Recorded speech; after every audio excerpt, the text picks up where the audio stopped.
2h43, vamos falar agora de economia. Nós estamos na linha com a Silvia Matos, que é coordenadora do Boletim Macro do FGV-IBRE. Silvia, boa tarde. Boa tarde.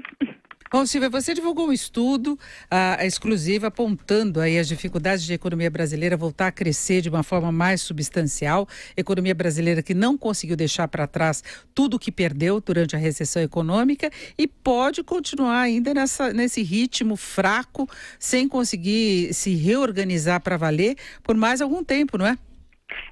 E quando a gente compara, eu acho que esse é um ponto importante, né? Desde os anos 80, aqui no IBRE, né, nós temos estudos feitos por um comitê que analisa todas as recessões brasileiras, né?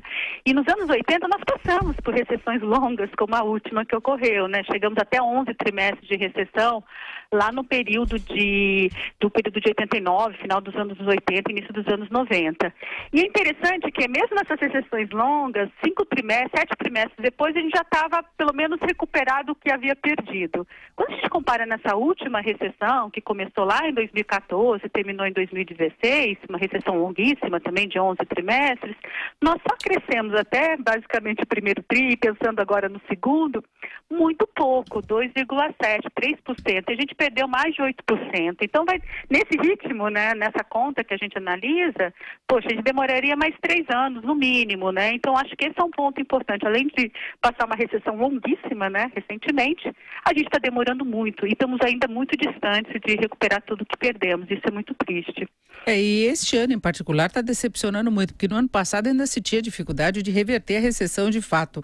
Aí se imaginava que neste ano haveria um crescimento bem mais substancial e as projeções estão em torno de 1,5%. O relatório Focus, que foi divulgado hoje pelo Banco Central, confirmou exatamente isso, 1,5%. E para a gente contar com alguma coisa no próximo ano, ainda vai depender muito de postura de quem for eleito à presidência, não é?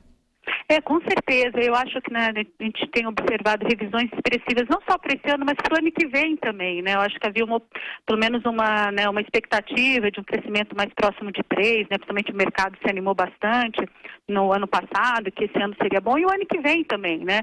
Aqui no IBRE a gente foi um pouquinho mais cauteloso, porque sabe, ano eleitoral, né, um ano tão difícil como seria esse, seria complicado realmente o investimento crescer de uma maneira muito expressiva. E realmente, além, né, dessas dificuldades que se mostraram realmente relevantes, né, principalmente para o investimento, nós tivemos também uma mudança do cenário internacional, né? Eu acho que isso é importante. O ano passado o cenário internacional foi muito favorável para o Brasil, juros muito baixos.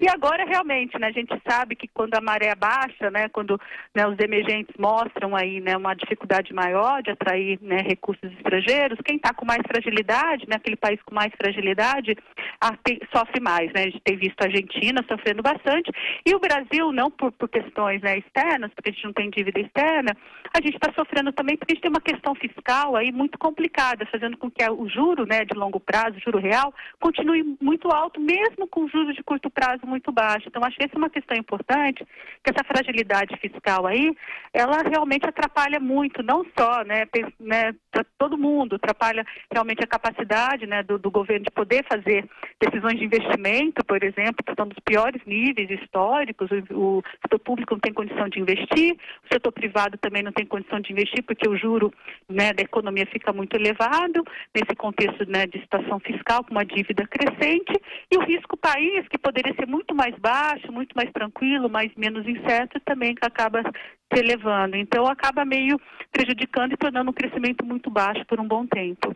Essa é uma coisa que desanima um pouco, é você imaginar que a economia possa ficar tropeçando aí nesse ritmo fraco por muito mais tempo, porque a gente tem problemas sociais seríssimos que têm de ser resolvidos. O desemprego é um dos principais e depende muito de aumento de investimentos, de uma atividade muito mais vigorosa do que essa que nós estamos vendo agora. E com essa incerteza, né, além disso, aquele tipo de emprego, né, que consegue ainda ter algum, né, um aumento, é o emprego mais informal, né? Então, o emprego formal, com carteira, que dá mais segurança para o consumidor poder, né, voltar algum crédito, né, voltar a tomar algum crédito para tomar uma decisão de consumo mais, né, de longo prazo, acaba sendo limitado também. Então, isso impacta o investimento, impacta o consumo, impacta, enfim, toda a economia, né? Tanto que o consumidor, né, a gente tem um indicador de confiança do consumidor, ele tem mostrado ainda, né, dizendo que a situação dele, a situação, né, financeira das famílias ainda está muito prejudicada, né? Então isso limita realmente o potencial de crescimento. E lembrando, né, a gente tem um país ainda de renda média, né? A gente está ficando para trás, né? Para a gente poder, né, pensar em algum futuro melhor, a gente teria, né, que estar nesse momento ainda com um país jovem, ainda crescendo a uma velocidade maior. Então esse é o lado triste, né? Porque isso tem impacto sobre bem-estar, né, para a sociedade brasileira. A gente é um país ainda que estamos aí distante de um padrão, né, de desenvolvimento adequado e que todos queremos para o Brasil, né?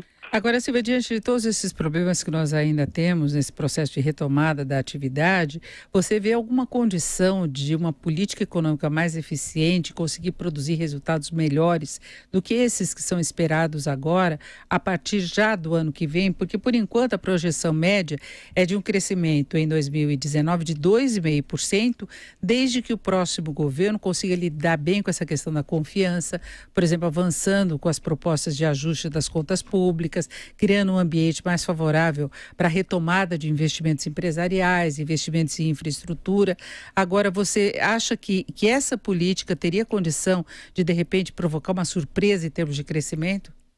Olha, sempre é possível, né? A questão toda é que nós precisamos, né, de um período eleitoral que seja um pouco mais claro sobre essas dificuldades, né? Porque eu acho que a grande, né, dificuldade é a gente ter, né, novamente, como ocorreu lá em 2014, alguma espécie de estelionato eleitoral, né? Dada a gravidade da situação fiscal, deveria ficar muito claro, né, que é realmente esse ajuste fiscal necessário até para continuar com a política social, né? Não tem como a gente continuar fazendo política social se a gente não realmente reestruturar as contas públicas. Isso é muito difícil politicamente, né? Sabemos, né? Fazer uma reforma da Previdência, reduzir os gastos previdenciários, é muito complicado, porque sempre tem perdedores, né?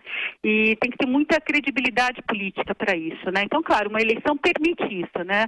Um candidato, né, com pelo menos, né, saindo vencedor, ele tem uma credibilidade. A questão é que uma agenda tão difícil econômica, né, é saber que essa agenda realmente, de fato, vai se levar, né, a um melhor equacionamento da situação fiscal, mas também não em detrimento do mais pobre, né, do mais necessitado.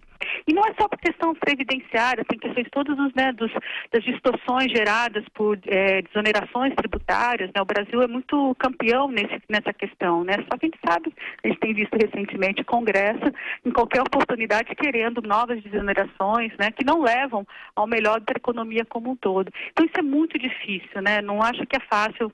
E aí, para os candidatos, eu acho que a gente deveria realmente ter muita clareza nisso, permitir pelo menos o eleitor entender a gravidade do que a gente está vivendo, né, e tentar de alguma forma, né, manter realmente, né, um gasto público voltado, né, ter condições de gastar com educação, saúde, segurança, né, e distribuição de renda adequadamente. Isso é o grande desafio, mas vão ser perdedores. E talvez a gente não consiga fazer tudo isso com redução de despesas e talvez até tenha necessidade realmente de mais tributos, que é muito ruim porque a gente já tem uma carga tributária muito elevada, mas a situação fiscal é muito grave. A gente tem que, de alguma forma, voltar a ter superávit para a dívida se estabilizar em algum momento lá na frente. É certo, eu agradeço muito a sua participação. Nós ouvimos a Silvia Matos, que é economista, coordenadora do Boletim Macro da FGV e IBRE. Silvia, muito obrigada, uma boa tarde. Boa tarde, obrigada a todos.